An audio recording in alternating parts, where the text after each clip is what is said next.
Uma passagem no Lar de Frei Luís, uma das mais importantes na minha atual existência. Um professor meu que desenvolveu uma insuficiência mitral. O coração bombeava o sangue para frente e voltava, acumulava no pulmão. Conduta, tu tem que tirar aquela válvula e botar uma prótese.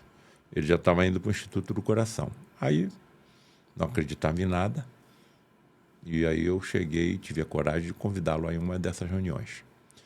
Foi colocado no santuário, num leito, sob a penumbra, e saiu Frederic, não materializado, mas super incorporado no seu médium, desnudo da cintura para cima.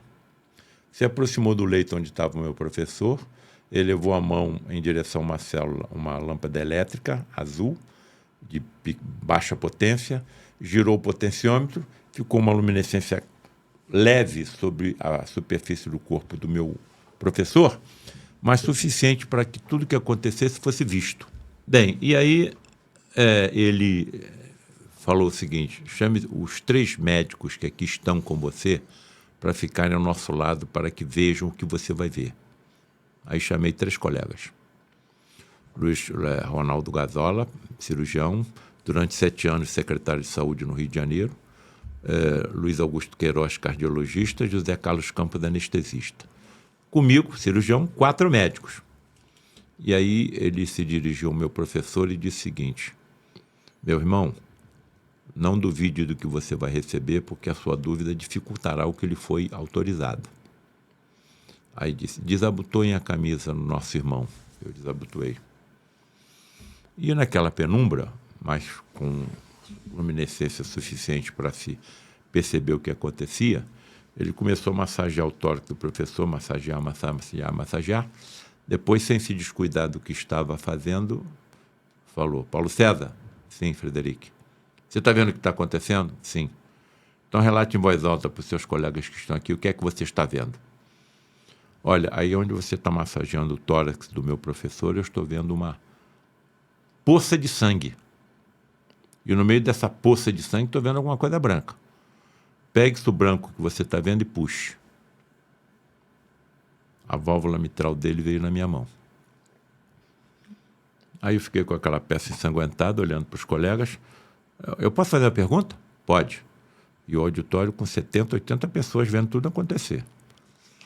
Se a válvula mitral dele está na minha mão, como é que ele está vivo? A medicina de vocês do futuro saberá como fazer isso. Nós fomos desintegrando, desmaterializando, átomo por átomo, molécula por molécula, e à medida que a válvula estava sendo desmaterializada, nós fomos materializando simultaneamente no local uma prótese de ectoplasma, que adquire as mesmas características do receptor e não tem rejeição. Um mecânico de automóvel não podia me dar essa explicação. Nossa. Posso fazer outra pergunta? Pode. Posso mandar examinar isso? Pode. Mandei 2 patologistas examinarem, todos 2 concluíram que era tecido cardíaco. Daquele dia em diante, tudo que o meu professor estava sentindo desapareceu. Isso foi em 1981. Em 1993, teve um infarto fulminante, morreu sem nunca ter acreditado que foi submetido a uma cirurgia mediúnica. Ou hiperfísica, aquelas que ultrapassam os limites do corpo físico do paciente. Ele achou que era o quê? Um milagre? Não sei. Mas não acreditou. Mesmo tudo que sentia tendo desaparecido. Certo? Em 2022, eu tive um processo de compressão da minha medula por 3 vértebras. L1, L2, L3. Lombar 1, lombar 2 e lombar 3. E fiquei com todo o meu membro esquerdo paralisado, indo dar palestra no Piauí, do Piauí para São Paulo, de cadeira de rodas, dando aula de cadeira de rodas, operando sentado em altos bancos para poder operar. Andava 2, 3 passos e a dor me fazia parar. Bom, 1 mês nessa situação.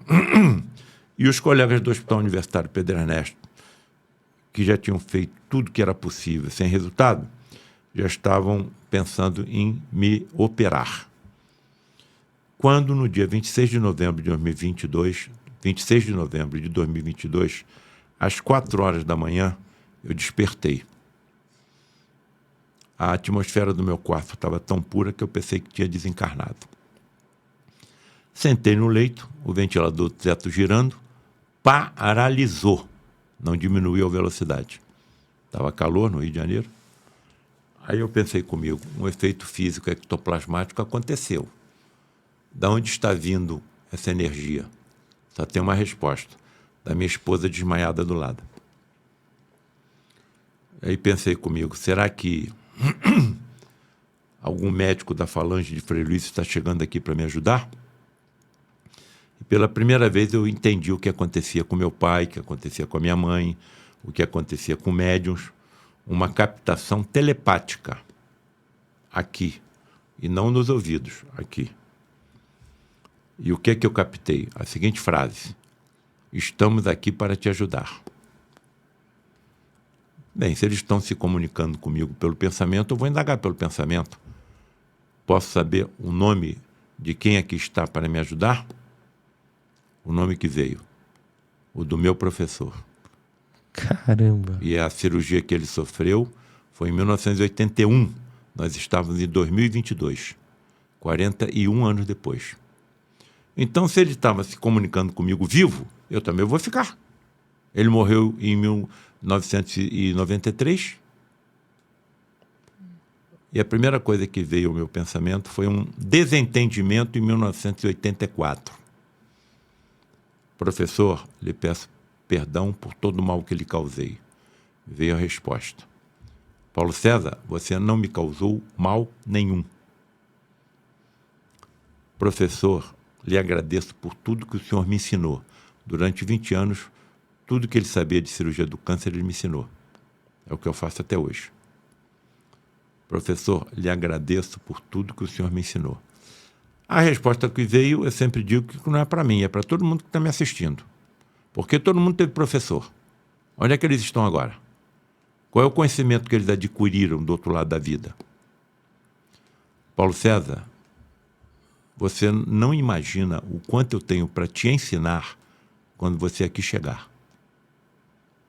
Professor, e com relação aos erros que eu cometi e que ainda cometo? Tudo telepaticamente. Não era falando nem ouvindo. Mas eu também cometi os meus erros.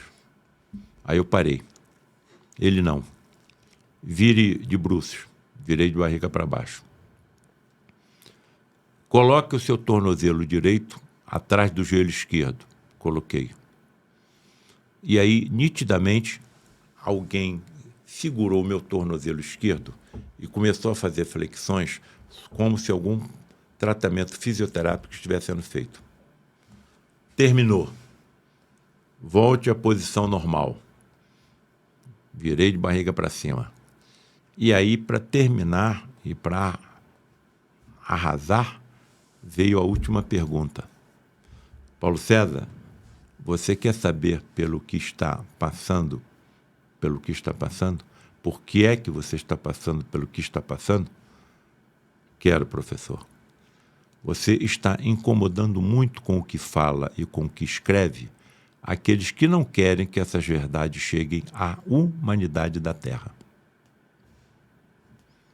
Daquele momento em diante, a atmosfera do meu quarto foi voltando ao normal, o ventilador do teto voltou a girar, minha esposa despertou, perguntou o que estava acontecendo, eu falei, não sei se você vai acreditar, mas aconteceu isso, isso e isso. Daquele dia em diante, tudo que meus colegas estavam fazendo sem resultado, passou a ter resultado. 1 ou 2 dias me colocaram de novo na sala de cirurgia, infiltração de anestésico e corticoide na minha medula, e eu saí da sala de cirurgia sem sentir mais nada. Isso foi em novembro de 2022. Nós estamos em abril de 2026. Se você pudesse contar para a gente a importância lá do local que vocês construíram, né, que é no meio de uma mata. Como eu falei aqui, todo ser vivo tem energia ectoplasmática. E quando nós subíamos na direção do santuário, o meu pai via, como médium vidente, botânicos, técnicos, biólogos, recolhendo ectoplasma das folhas, dos troncos, das raízes, das flores, dos animais e carregando para o santuário. Daí a importância dessa estrutura, desse santuário estar construído no meio de uma floresta, no alto de uma montanha, no bairro de Jacarepaguá, no Rio de Janeiro. Bom, 70% da energia para que a fenomenologia aconteça vem do médium, que está em transe mediúnico, dormindo, desmaiado, pela produção de grande quantidade de melatonina, o hormônio do sono, pela glândula epífise ou pineal. Os outros 30%, 15% da natureza e os outros 15% da assembleia que acompanha o médium, que tem que estar muito bem preparada, porque essa energia é sensível ao pensamento. Então eu não posso entrar numa reunião dessa pensando na festa que eu tenho que ir hoje à noite, nas contas que eu tenho que pagar amanhã, no aborrecimento que eu tive no meu lar ontem, no meu ambiente de trabalho. Estarei abrindo brechas para que inteligências que não têm a mínima interesse em que essas verdades cheguem à humanidade na Terra não impeçam que isso aconteça. Ou até um curioso, um jornalista, concorda? Abre brechas. Um cara com outras intenções. A intenção, a finalidade dessas reuniões era atendimento de pacientes graves que a nossa medicina pouco pode ajudar. O resto tudo fica em segundo plano.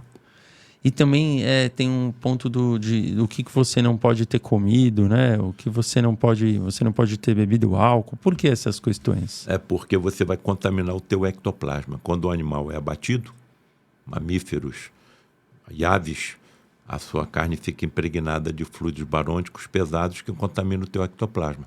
Você entra numa reunião dessa, está prejudicando o atendimento aos enfermos. Porque você está contaminando o ectoplasma que está vindo da natureza e do médium. Correto? A reunião é feita também na escuridão porque as fótons da luz artificial e natural afetam o ectoplasma, a entidade e o médium. Se você está na escuridão, como é que você vê uma entidade materializada? Quando ela sai da cabine e sai emitindo luz pelo seu corpo e pelas suas vestes. Então todo mundo vê. É como acontece com pirilampo, com vagalume, com peixe abissal. Então não existe milagre, né? E outra coisa, a carne única que é permitida é de peixe, porque o cardume tem um perispírito coletivo. Quando você tira uma unidade desse grupo, o sofrimento é bem menor do que acontece com o boi, com a vaca, com o porco, com a galinha, etc, etc, etc, etc. Então tudo tem explicações. E essas explicações todas estão colocadas nos nossos 10 livros. A começar pela face oculta na medicina.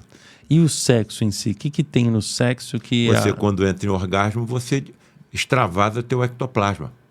Aí chega numa reunião dessa. Em vez de você doar, você absorve. Está prejudicando quem? Os doentes. Os enfermos. Isso. Entendi. Tudo tem a sua razão científica. E vocês fazem todos esses atendimentos Os atendimentos com materializações continuam. Não, as reuniões continuam no santuário, mas as materializações se encerraram no dia 19 de junho de 2015, quando o último médium teve a sua casa invadida, torturado e assassinado dentro do lar de Frei Luís, em 2015. Eu não tenho preocupação, isso está tudo na mão de Frei Luís. Ele sabe o que fazer. Ou vai chegar alguém, ou era um grupo de espíritos altamente comprometidos com a Inquisição que estavam sendo recuperados. Eu, um deles. Essas são a nave de materializações do Lar Frei Luís, correto? Tem uma antessala, onde nós ficamos aguardando a entrada, e depois entramos para a nave de materializações. É um auditório com 80 lugares. Caramba! Você construir uma estrutura dessa no meio de uma floresta, no alto de uma montanha, para quê? A não ser que algo extremamente importante ali ocorra. E aconteceu durante 60 anos. E você também comenta, né, a importância, a gente sabe a importância do Cristo planetário, que existem relatos bíblicos, né, desses fenômenos de materialização. Você poderia comentar um pouco sobre isso? Anjos com vestes resplandecentes na porta do túmulo de Jesus, quando as 4 mulheres chegaram para cuidar do seu corpo. Anjos com vestes resplandecentes, espíritos materializados. Essas vestes brancas no Monte Tabor, ele aparece ao lado de Moisés e de Elias. Elias levou 3 discípulos com ele. Os 3 desmaiaram de sono. Quem é que ia ficar dormindo diante de uma cena daquela? Eram médios de efeitos físicos que doaram o ectoplasma para a materialização de Moisés e Elias. Até porque Moisés e Elias, eles já tinham vindo morrido muito antes. O Moisés há mais de 1.500 anos e o Elias há mais de 1.800 anos. Há uma passagem na vida de Jesus em que ele tinha curado 3 pacientes. Todo mundo feliz, os pacientes, a família, os seus discípulos, e Jesus silencioso, cabisbaixo, pensativo. Isso despertou a curiosidade de João. Aí João se aproximou. Mestre, todos estamos tão felizes com as curas que o senhor proporcionou. Por que o senhor está tão calado, tão pensativo, tão silencioso? João, eu estou preocupado com esses 3 enfermos, porque eles podem vir a cometer os mesmos erros que cometiam antes de ficarem doentes. Imagine se eu seja um serial killer. Vou contrair um tumor na minha medula, que vai me deixar paraplégico. Eu vou poder continuar sendo um serial killer? Não. Eu entendi. Difícil é mais pensar quando essas doenças, essas enfermidades vêm para pessoas da nossa família que a gente acredita que elas não têm nenhum mal cometido no passado. É aquilo que eu já falei. Muitas das doenças que nós estamos tratando, tratamos os efeitos, não sabemos as causas.